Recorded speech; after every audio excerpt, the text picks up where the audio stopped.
So while I was on vacation last month, it came across my Twitter feed that a young transgender girl named Leelah Alcorn committed suicide.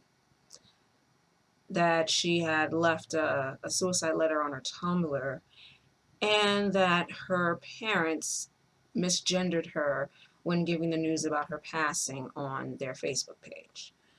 Um, While checking my own Facebook newsfeed once I got home, a friend of mine posted his thoughts on a news network calling for Leelah's parents to be charged with their daughter's death.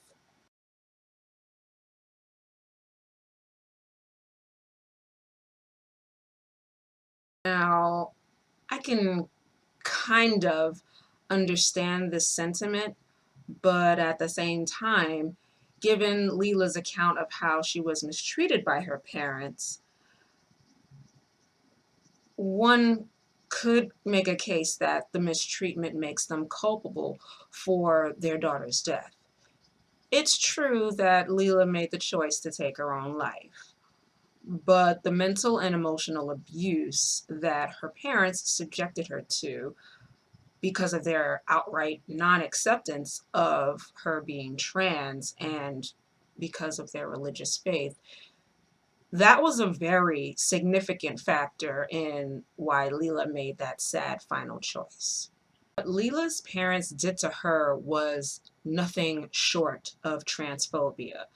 They were emotionally abusive by telling her that she'd never be a real girl and that God was going to send her to hell for being trans.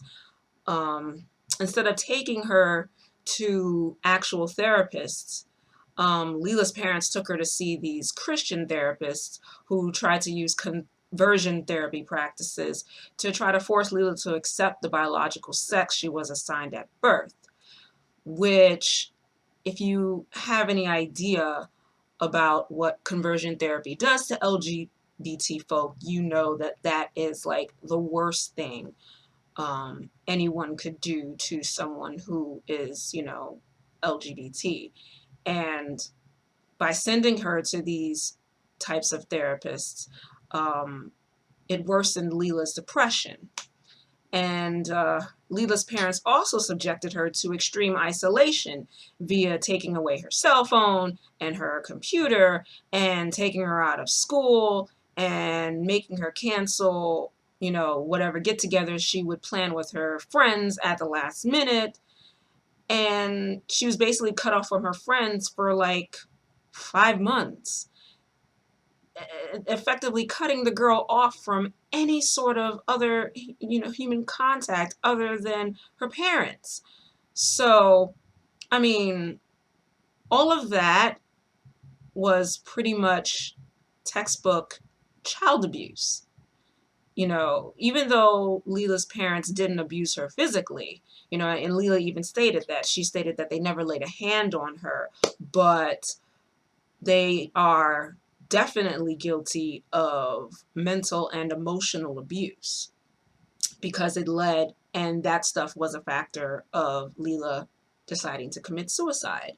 So charging the Acorns for their kid's death doesn't seem that bogus once you know what they've put their child through, does it?